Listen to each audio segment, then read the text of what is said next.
I think the harm and the danger of the kind of self-made, successful millionaire entrepreneur. You have to do it all yourself. You can't need help from anyone else. You have to be an island. And that's a myth that is dangerous because no one accomplishes anything worthwhile on their own. There's always other people supporting you. And even if you feel like you did it yourself, you still live in a society. You drove on roads and you drove in a car you didn't build, on roads you didn't Yeah. pave, and you're Yeah. wearing clothes you didn't make.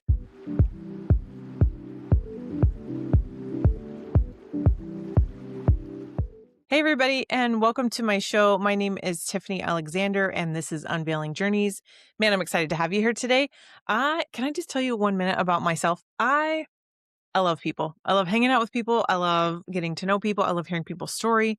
And what ended up happening was naturally when you hang out with someone and you're like, wow, you're so fascinating. I love what you're doing for your business and whatnot. You end up finding that there are more cool people out there. And so I like to ask the question, how do I get to know more people just like you? And or there's some cool people that I need you to know. Can I tell people about your business? And that's kind of why the podcast was born, because I want to shout to the rooftops for a lot of really cool businesses and ideas and entrepreneurs. And then also, if you really think about it, like I remember being in high school a millennia ago, uh, college, that these kids would sell Cutco knives and they would like slide this paper across the table and they would say, hey, give me 10 referrals right now. And it was like very forward. But you can do that. You can just say, hey, who do you know that you think maybe I should know that you know? And you can just ask people to give you a referral and they can simmer on that. Now, it might be zero, but also might be one person gives you 10 referrals. So you just never know.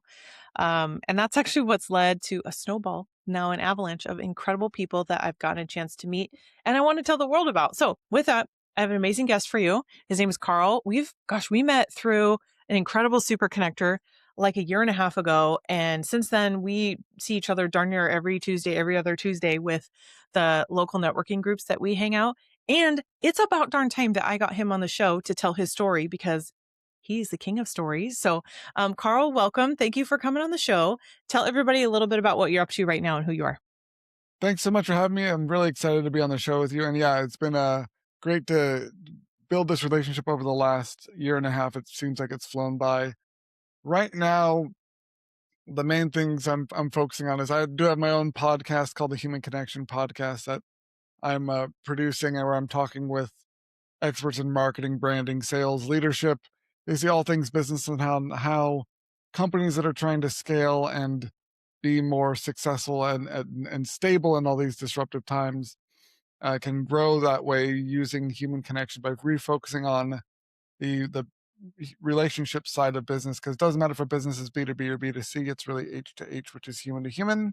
And a Yeah. lot of companies in the pursuit of efficiency and optimization and the bottom line have forgotten that it's the people involved that actually make the business work, and that if you're wanting to differentiate yourself these days and stand out from the competition and scale in a way that's going to withstand disruption, then you really need to invest more in the personal side of the connections between clients and employees and stakeholders and all that fun stuff. So that's been a lot of fun, and also working on positioning myself as a client success manager and helping bring that same mindset to the CSM role, which has become often a lot of like a box checking and very procedural, and not focus as much on the relationship side of things, which I think is a cause for a lot of the silent churn and other issues that companies are struggling with, is because they're not focusing on more of the holistic relationships Hmm. that they used to. So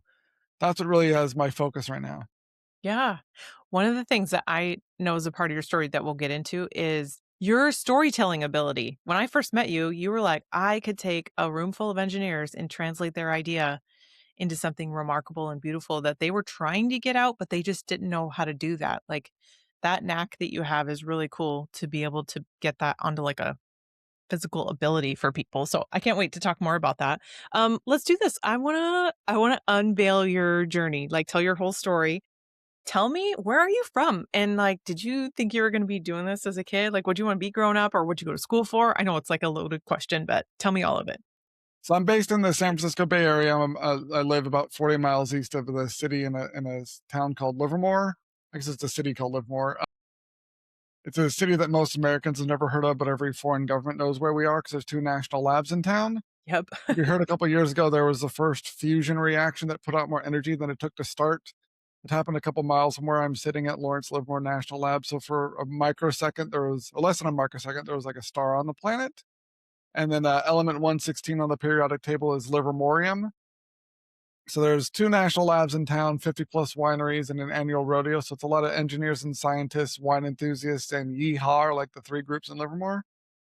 And I've been an artist my entire life. I grew up drawing, painting, sculpting, big Lego kid.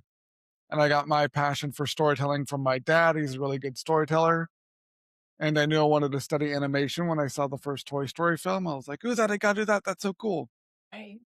And then beginning of 2002, I started to feel like something wasn't quite right with me physically. I've been a competitive swimmer growing up, so I knew what I was supposed to feel like.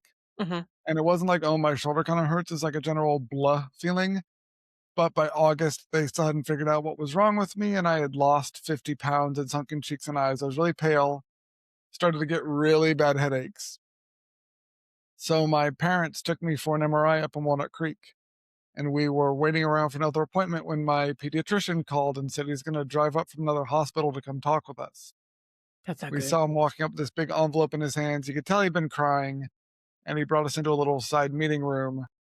And I remember I was sitting knee to knee with him in this big U-shaped chair with really high armrests, kind of leaning forward towards him, when he pulled out the results of the MRI and said, Carl, you have 2 brain tumors.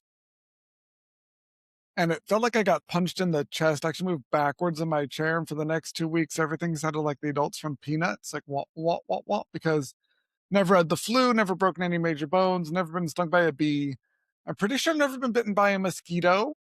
So to get brain tumor diagnosis at 15 years old was a complete sucker punch out of nowhere. But I got so much help from friends and family, and my high school adjusted my schedule, got me a tutor so I could still graduate on time, and people I barely knew were giving food and gifts and other support. So really inspired me to want to give back and help as many people as I could because I'd probably be dead if it wasn't for all the help that I got. And then in undergraduate school, as I was studying animation, there was a big student digital art and design competition I participated in with this big screening at the end of like 1,000 people in this big auditorium. I knew maybe 10 people in the room, but when everybody laughed at the joke in my animation, I was like, oh my gosh, it's so cool. I can connect with people and have a bigger impact with animation and storytelling. So after grad school, I started my own company called Squash and Stretch Productions, which I ran till 4 years ago now. When due to the economy and other factors, I was burnt out. It wasn't working. So I pivoted from that. I've been doing freelancing and side jobs, and I launched my podcast beginning of last year.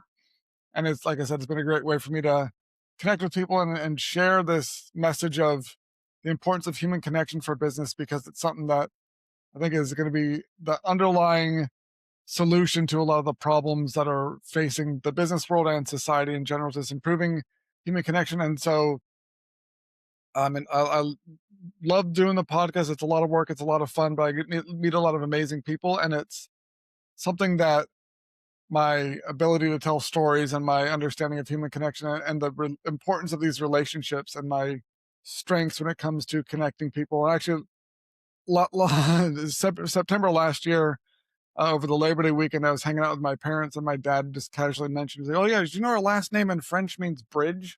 So Pont is French for bridge, and Pontau actually means bridge too. So the guy is all about human connection and bringing people together. His last name is literally Bridge too. I So love that. yeah, so that was kind of like, how did I not know this until now? Um, so yeah, I'm having a lot of fun connecting people, and that whole thing you mentioned earlier about kind of sliding the who do you know who can you connect me with, slide the paper across. Yeah, that's I'm the person I'd be filling up that sheet because I probably know lots of people I can connect uh, anyone with, and it's one of the things I really enjoy is when hearing that 2 people I connected hit it off and are doing some cool stuff together that they wouldn't have done before because it's doesn't take much effort to make an amazing introduction, Yeah. but can have huge ripple effects and improve life for people all over the place. And it's one of my favorite things to do. Like you said, it's like sometimes it's a text or an email, it's a couple lines and putting amazing people together. And then even cooler when they get to go do something because you're the bridge. I tell people that's what I feel like lately is I maybe I'm not the end person. Maybe I'm just the bridge to the next person that you need to be as a connector. I feel like we went so fast over your story. Me some more deeper layers because we've got easily like 10 more minutes to keep telling your story. Um, Whenever you went and transitioned from like, oh my gosh, you went to the school for this and you decided to open your own business for it, what were some of those like feelings and emotions when you were running your own studio for, was it Squash and Stretch? Squash and Stretch Productions, what the company was called. It's definitely one of those I had no idea what I didn't know. It it was an amazing learning experience and gave me a much better sense for all the different pieces of a business that, and like when it comes to the front end and the back end and how important it is to have people supporting you when on these sorts of endeavors. And um there's this also a lot of like the lessons about work life balance, which I'm not sure I've quite mastered yet, but just understanding how to um, show up and approach people and how you position yourself. And a lot of things where I made a lot of mistakes. And obviously, at the end of business ended up not working, but I think it was one of those learning experiences that's helped me now really understand who I am and what my real kind of unique value proposition is, and how to frame it in a way that um, is going to resonate with the right people, because it's something that a lot of businesses when they start up, especially like in a startup space, they have an idea for something that they really care about, but it's not. And we kind of mentioned this earlier about the explaining the complex tech clearly and concisely, that so much of communication is not what you think you're saying, but it's what the other people are hearing and what how it's received, Yeah. whether it's for in marketing or with your team or if you're talking with investors. And so understanding what's going to resonate with your team is something that requires a lot more of a deeper understanding than most people take to or invest to build with when they're thinking about an audience. So it's um and I one of the skills that I learned a lot about through my business and the doing the podcast is learning how to listen and Yeah. hold space for people and help them feel heard and understood. And that's something that when you're first starting off in a business, you think, "Oh, I'm really excited about what I'm doing." Everyone else isn't all going to share that same excitement. They're going to understand it the same way I do, or as well as I do, and it's just not the case. And so there's all these um, lessons that I learned through the entrepreneur experience, Yeah. um, and that's probably one of the biggest ones, is just understanding how to put yourself in other people's shoes when you're communicating, because it's something that most people aren't good at doing, and it really causes a lot of communication breakdowns between teams and clients and stuff that could be avoided. 100%. Actually, one of the Daniel Andrews, the networking guy, he was like, "Tiff, there's a one-liner." He said it was like, "It's not just what you say, what you meant to say, how you said it, but it's also how they heard it, how they think that you meant it to be, how they think it felt."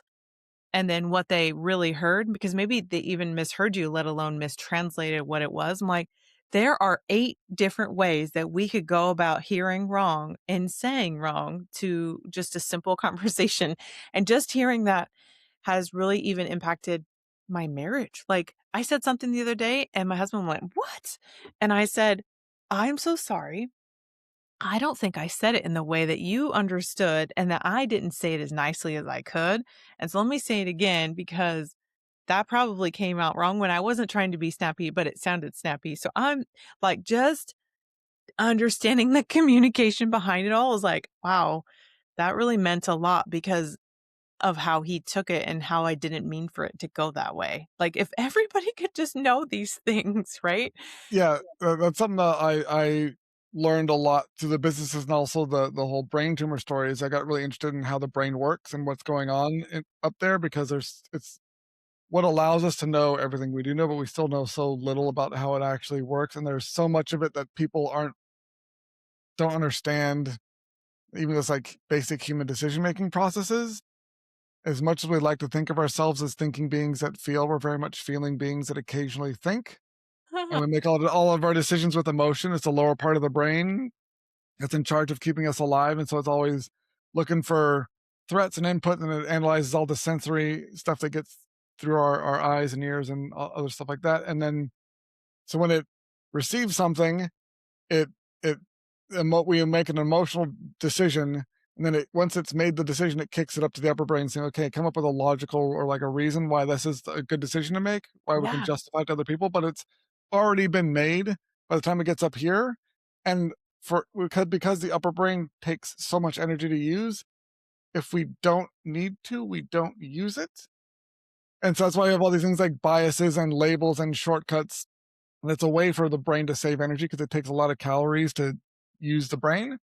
And so we're still operating with the same sort of uh, kind of OS for the brain is from 100,000 years ago, is when food was really scarce and hard to come by. So it's all about efficiency. And so if you don't understand how people make decisions based on emotion, and your messaging or what you think you're communicating isn't going to land because you're not talking to the right part of the brain. And then Right. once you even understand that, then you have to understand all the stuff with like biases and people's assumptions and preconceptions, all these things that distort what you think you're saying before it finally gets to them. And so, Let um, alone, like, what happened to them that morning or that day yeah, or, like, all how the they other stuff woke that, up, like, yeah, you all the can't other even things that happen before, what people seem like, why'd they blow up at this little thing? It's like, it's not the little thing, it's all these other things they're dealing with that you don't know about, Yeah. that are causing this, the straw that broke the camel's back sort of thing. You gotta hold space and understand that, yeah, the reason why they're smashing the printer is not because the printer's doing anything that's like was really pissing them off, but it's because like they're had a fight with their spouse in the morning, or they got a flat tire on the way to work, or there's all these other things that are going on in people's lives.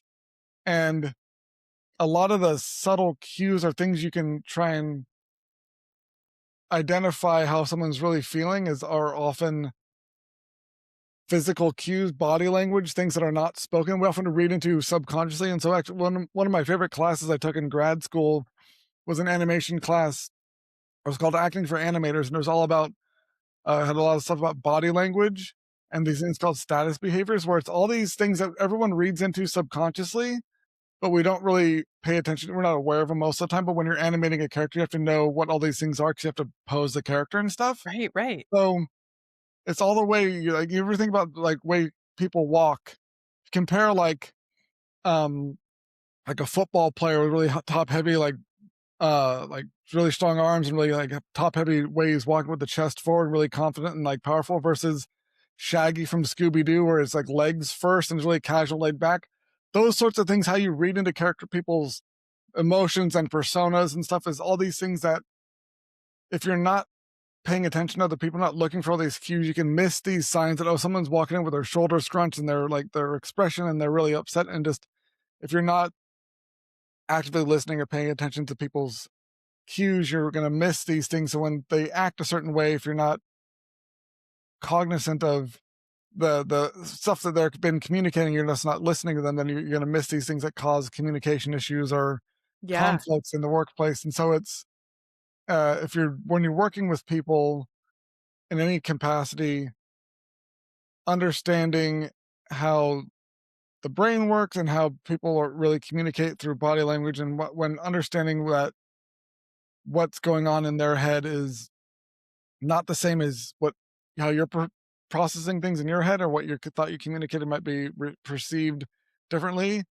And then you compound on top of that the fact that with all like the mental health research going on lately, that with all the kind of neurodivergence research showing like the spectrums for all these different things like autism and ADHD, revealed that the idea of a normal brain doesn't really exist, or everyone's slightly different. Yeah. Yeah. My suggestion for how to proceed is to start by asking a lot of questions and listening and paying more attention to other people, because that's how you'll learn and get cues on how to communicate what you're trying to say in a way that's likely to land the way you intended it to. Mm. If you just go out there and you're only thinking about what you want to say and you're not caring about the people around you, or and you don't not taking the time to understand them as a human being and understand where they're coming from and what else is going on in their lives that might be impacting your work or your relationship, then you're gonna be struggling more to have the sort of impact or influence on them and a relationship with them, because you're not seeing the whole picture. And like any sort of iceberg, there's a huge amount of it that's under the water that you're not paying attention to unless you are Right. looking for it. Oh my gosh, this is all incredible. Tell me a little bit about how when you decided to close out and transition from closing your business to the next thing, like because I know we've kind of come onto this huge circle, and I want to complete the circle to tell the rest of your journey. Yeah, it was hard because I, like a lot of entrepreneurs, had kind of based my identity around being an entrepreneur, being a business owner, and doing my thing. And so, um, and I was burnt out. I was um, where I weighed like 246 pounds, and I was on like suicidal, and not in a good shape mentally or physically health when it came to health. And so um I was on some I think it was on Lexapro for a while to get over those thoughts, and I started kind of taking better care of myself when it came to health and like diet and stuff. So I'm now like 185 compared to 246. I was really proud about that, and also just a much better place mentally when it comes to emotional health. But it was really hard, and definitely felt like I was losing a piece of who I was. But the it gave me the clarity that I what had always gotten me through challenging parts of my life have been the people around me, the relationships I've had, whether my parents are for both the cancer stuff and the business pivot. But just having those other people in different for both of those events, different groups that were really stepped up and supported me and were there to get me through the rough parts, the bottoming out, so to speak, really showed me the importance of those relationships and how I'm very grateful every day for having those relationships, because a lot of people don't have strong relationships that they can rely on when life drops them to a knee. And it reinforced to me the importance of, even though I'm not going through it with my business, because a similar purpose with my business, trying to make animations and content that brought people together. But I realized that finding a career in a client success relationship management role would be one that I would find fulfilling and be really good at, because I'd already lived through and I kind of learned how to build those relationships and how to connect with people through my life experience and running my own business. I was working with clients and doing all the kind of the day-to-day systems and processes and stuff to effectively serve as that role. But then also, that's also inspired me to to start the podcast, because it's a way to get people talking and to build a community of people that are realizing how important that these human relationships are. And it's something that the it's not just like a business solution. It's not like a personal solution. It's something that is really needed by everyone in the world, because if you're human and you're, despite all the things we talked about with differences in brains and stuff, we still have like underlying basic needs for shelter and food and water and air. And but one of the things on the base like level of needs on the Maslow hierarchy of needs is human connection and belonging. And for businesses that can provide that, that's going to be a huge differentiator and a huge selling point, because people aren't getting that in other places in their lives, even non business related ones. So it's a huge opportunity I see for people that get it to apply their humanity to the business and make it so it's a space people feel safe and they're gonna see the benefits of it before their competition. So I think I'm in a good place to spread that word and help people understand the importance of these relationships because it's something that uh, companies have not been prioritizing for the last 20 years, and it really shows in the business world and the world at large. Yeah. Well, all the stuff that you're doing right now, still takes a lot of effort and energy, and even just showing up to be this person for the companies that you were looking to be with. Why do you keep showing up? Why do you keep trying? And I can see what your husband says about the little bluntness of that. Why do you keep trying anyway? Yeah, I mean, I when I got the diagnosis for the brain tumors, and I basically my pediatrician said, or he basically like we got the MRI, and he said, "Don't go to your other appointment in Walnut Creek. Drive up to Sacramento." The following morning, I had a 7-hour biopsy surgery. And I was in the ICU for 2 weeks, and I had, and for between then and like the end of the year, I had all these people that stepped up. That for family and friends, people flew in to come visit me in the hospital. A bunch of my dad's coworkers that I hadn't talked to or seen for years got together and bought me a portable DVD player. They were thinking of getting flowers, and they're like, "Wait, what does a 15-year-old boy want to do with flowers? Let's buy him a Yeah. portable." And I used that thing till the like the laser died. Um, so all these people came and helped me when I really needed it, and I it showed me the importance of showing up for other people because we all struggle with something. Anyone who claims that they're not struggling with something is either deluding themselves or Yeah. Yeah. lying. So, but we've been, conditioned by society to wear all this armor and not show any real vulnerability or weakness and not tell people when we're hurting because we've been burned before by people that have either ridiculed us or just where we kind of had that uh, strength to be vulnerable kind of beaten out of us by getting burned. But it's so important for people to understand that that sort of connection is possible and it's worth taking the risk to build it because when you have people in your life that are supporting each other, then that's how amazing things get done. And there's no I'm I talked about this multiple times on on my show about I think the harm and the danger of the kind of self-made successful millionaire entrepreneur. You have to do it all yourself. You can't need help from anyone else. You have to be an island.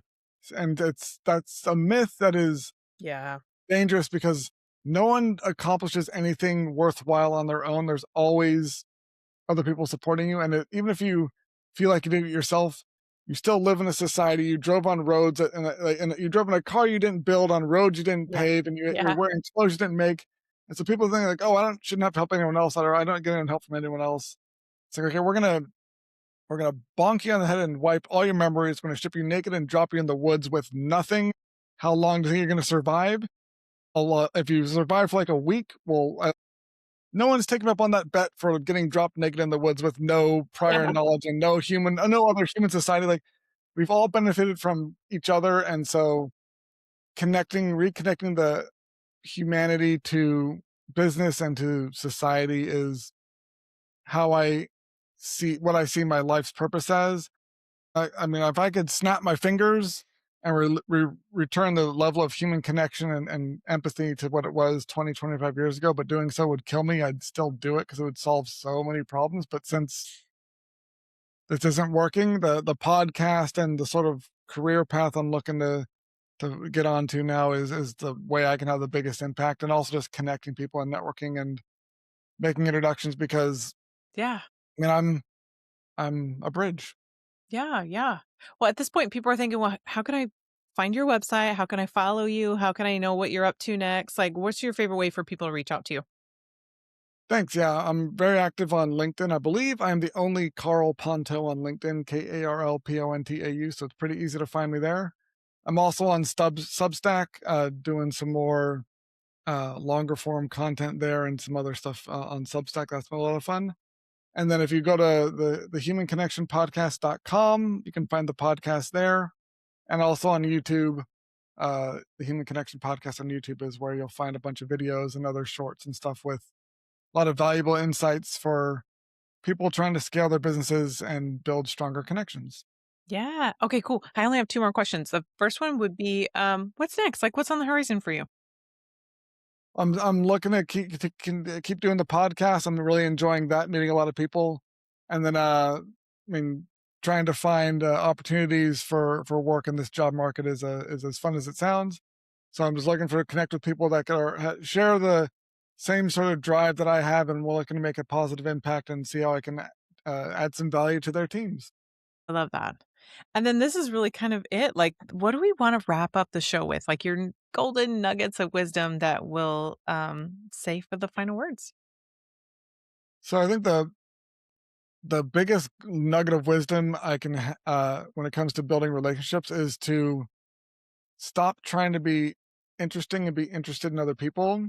So asking a lot of questions and asking follow-up questions Yeah. is really important. And also, just, one of the habits I've built in the last year or so that I really enjoy is to, and it's great for building connections and strengthening relationships or just making new ones, is to compliment at least one person in a way that's just like a light, nothing super heavy or like, or nothing about like their physical appearance, but like something they're wearing, a choice they made, how they chose to show up that day. Yeah. Just so, hey, I see what you did.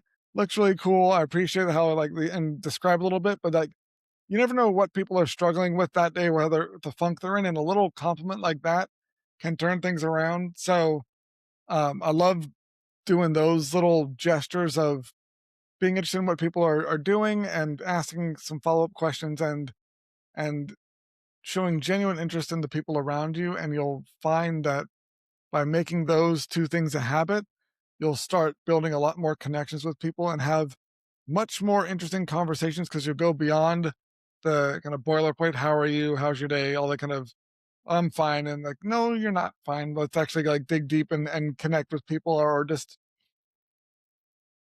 build a real relationship with people because you're showing that you actually care and not just going through the motions with general conversations. That's probably it's a couple takeaways that will easily can be easily applied but have big impact on your relationships with the people around you. Oh, that's so great. I love that advice so much. I had someone give me that advice and I tried to really sincerely take that to heart. So I do attest to that that will change people's everything just to like randomly compliment. And I find I have to make it super genuine. I can't just like dig something up, right? Just it'll happen as you practice it more. So that's amazing. Thank you for that one. And then thank you for your time for coming on the show. I'm so glad we got to make it happen. And then thank you for everybody who stayed and listened and got to hear Carl's story. I highly recommend you go friend him on LinkedIn and go follow all of his socials to see what he's up to constantly. And then I will see you guys back on another episode. And you guys go have a great day. Bye.